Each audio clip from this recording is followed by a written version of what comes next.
My name is Theodore Johnson. I'm more of an impatient person, and I like to eat my food quickly, and I like burgers and sandwiches which I can just stuff in.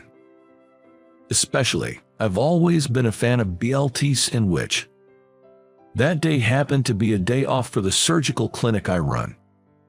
I'd spent the late morning at my favorite spot, a diner near the station known for its chicken dishes, having a drink and getting into a good mood. For a finishing touch, I had a chicken and egg sandwich that served as both my breakfast and lunch. My clinic is located in a regional city with a population of just under 100,000. Near the station, there is a decent amount of commercial facilities. In the middle of the shopping street extending from the station, there's a diner, and a few doors down, my clinic. If you go through the shopping street, residential areas flank both sides, and straight ahead leads to a low-lying mountain dotted with farms. My family home is also located on that mountain, and used to produce specialty summer oranges. My parents are both gone. They passed away in their late 80s, so they must have had a fulfilled life. Now that I'm approaching 60, I live alone in the house my parents left behind. I was once married. However, we parted ways after 7 years of marriage. It was a common issue of personality clashes. Ever since, I thought living alone and doing as I like suited me better than married life.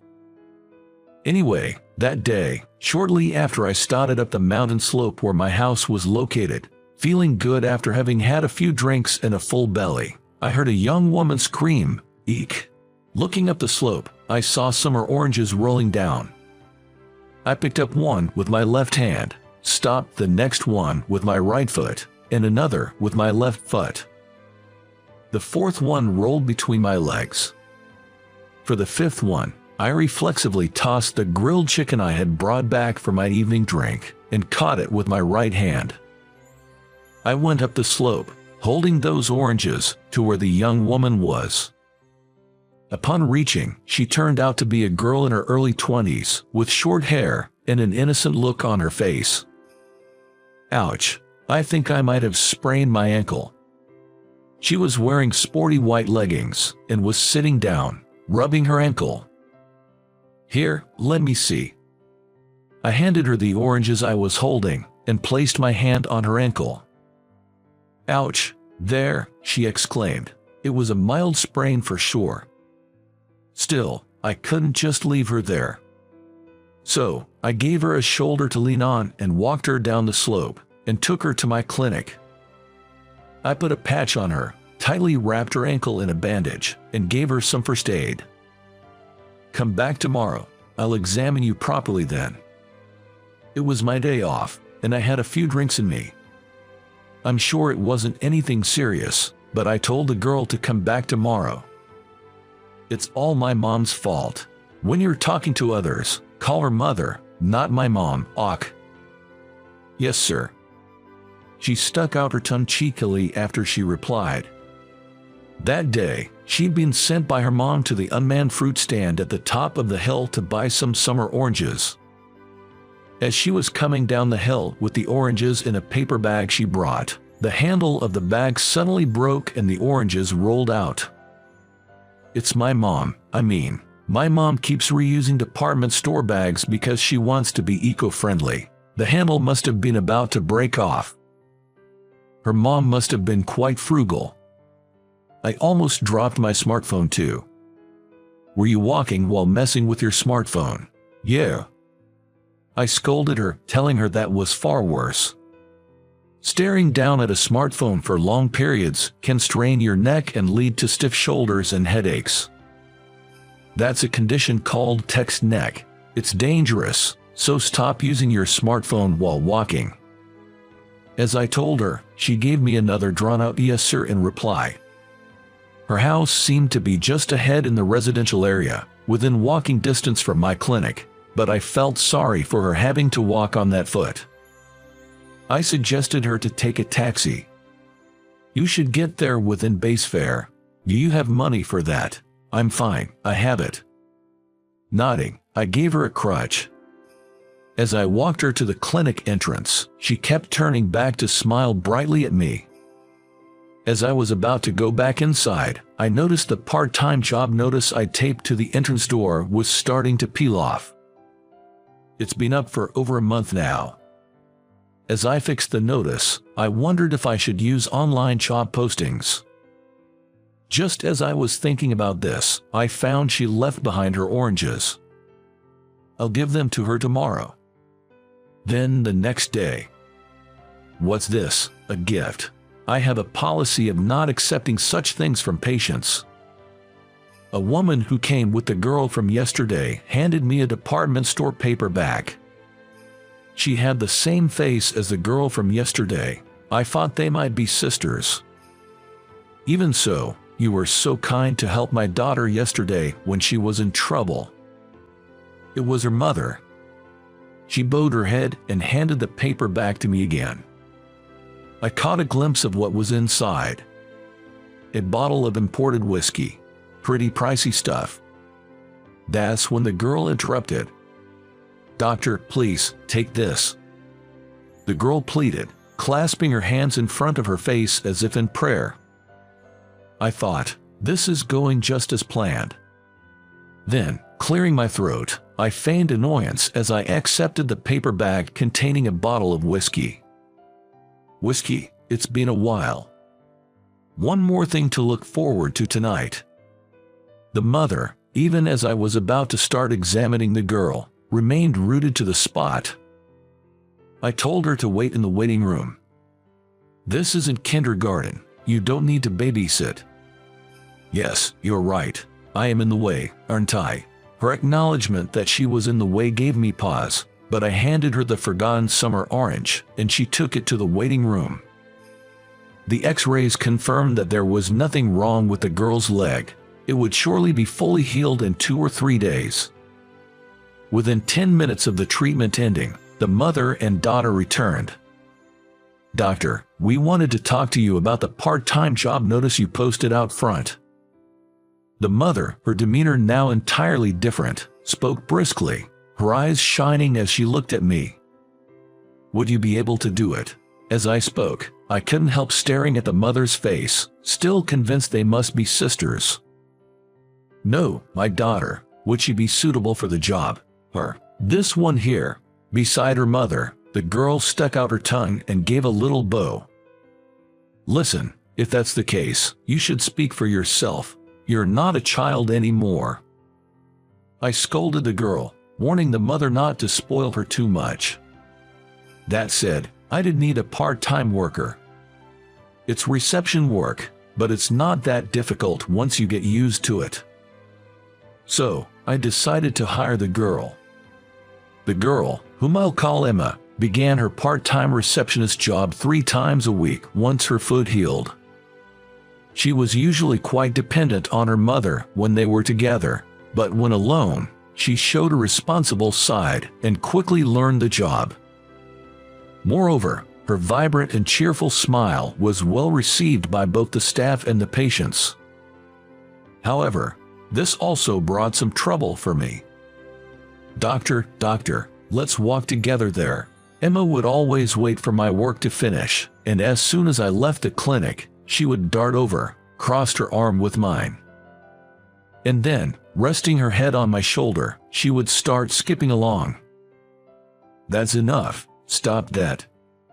"Why? You're too young to be so familiar with men." "Doctor, you're just being shy."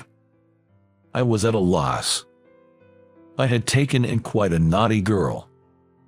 A month or so had passed since Emma started her part-time job at my place, when one day, "My daughter, she's always grateful for your help." Emma's mother, Mary, visited the clinic with a smile as radiant as Emma's. Then, she offered a box of sweets, saying, "This is for all of you." I thanked her and accepted it. Then, she handed me a paper bag from a department store, saying, "And this is for you, doctor." Mary looked down shyly. Somehow, her behavior made my heart skip a beat. This is not a gift from a patient, so it should be okay, right? Oh, well, thank you. When I looked into the bag, there was a bottle of high-end whiskey. Doctor, you do like your drink, don't you? I'm not averse to it. But the last time I brought you one, you looked somewhat grim, yet the corners of your lips were raised. You looked quite pleased. Mary stuck out her tongue playfully. Even her gesture resembled her daughter, Emma. On my next day off, I had a drink at my usual diner, and for my final meal, I ordered favorite grilled chicken. Oh, wait a second.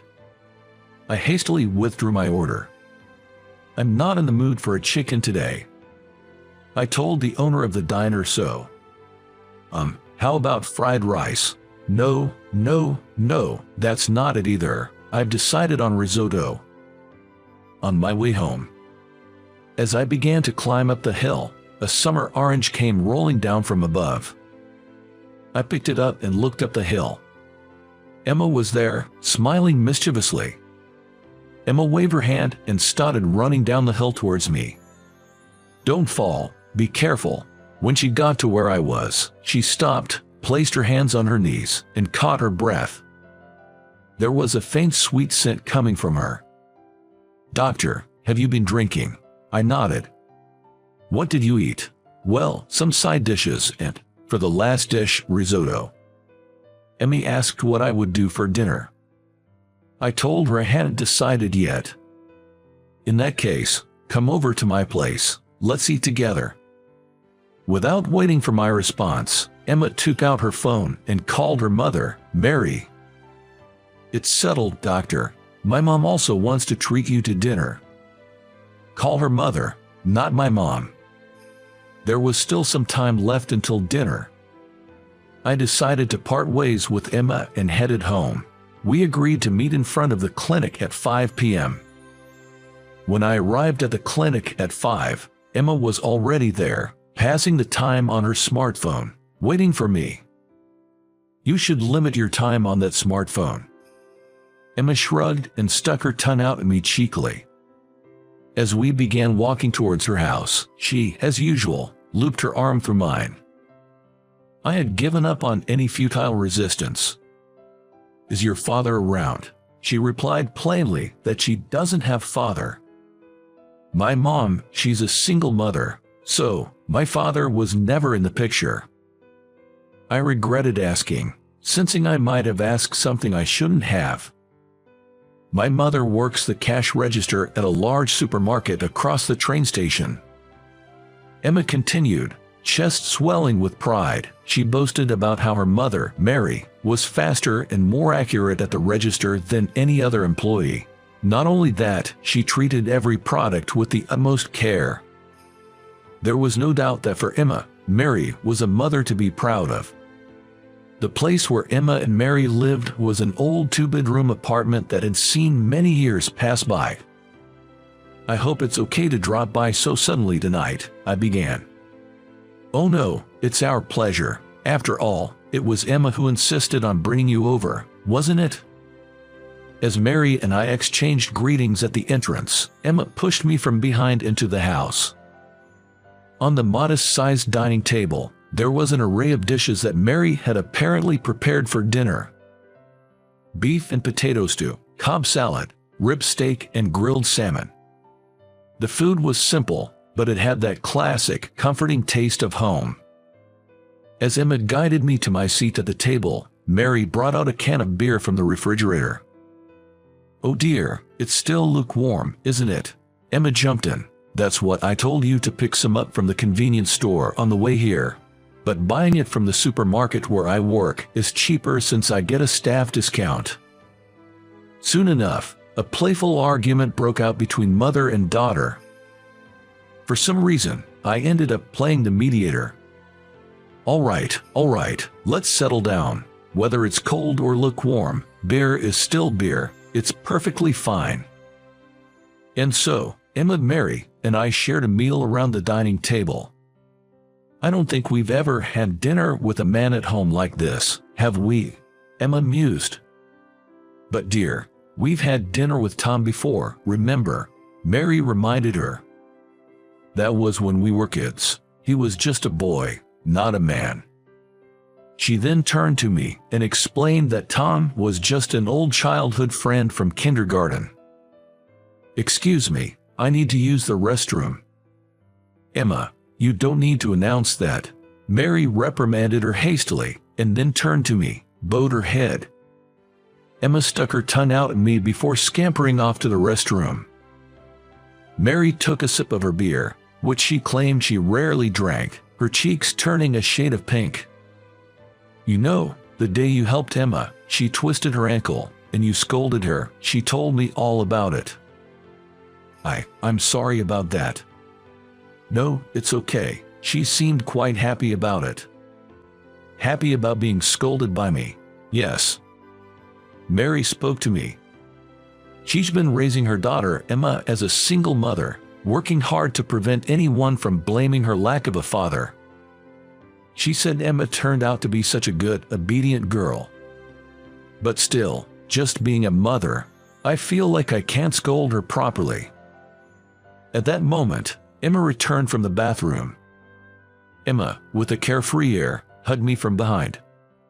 "Hey, did you wash your hands properly?" At 10:30 in the evening. I left, seen off by Mary and Emma. As I was climbing up the hill towards my house, I started to think. Usually, on my days off, I only thought about going to bed early to prepare for the next day. But that night, the one I spent with Mary and Emma, it felt like a waste to just go to bed. Maybe I should take a walk around before heading home. So, I changed direction and strolled around the night streets, gazing at the blue moon. And I thought. I had once failed at marriage and thought I'd stay single for life. That was me. The next day, on my way home from work, I went to the supermarket where Mary works, which is located on the other side of the station. I found Mary, working briskly, and got drawn to her checkout line. Just as Emma bragged, Mary was a fast worker.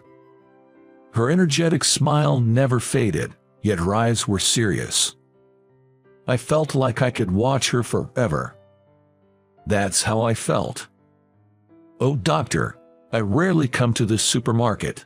Once Mary made sure there were no customers behind me, she placed a "Please use the next register" sign on her counter.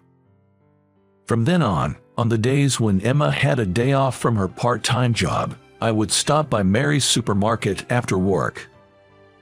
Mary adjusted her shift to match the time I showed up and came to meet me at the coffee shop next to the supermarket.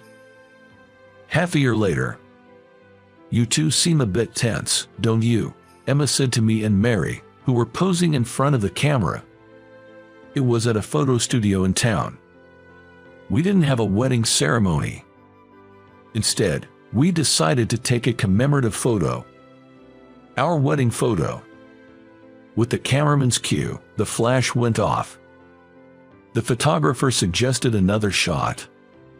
"Hey Emma, you should join us. Let's take a picture with the three of us."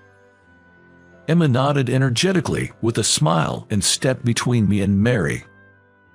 We all looked at each other. Our smiles naturally broke out. "All right, here goes." Upon the photographer's cue, we all turned our faces towards the camera at once. Our first family photo. It must have turned out beautifully. How did you like it? Your subscription to the channel encourages us to keep producing. See you in the next video.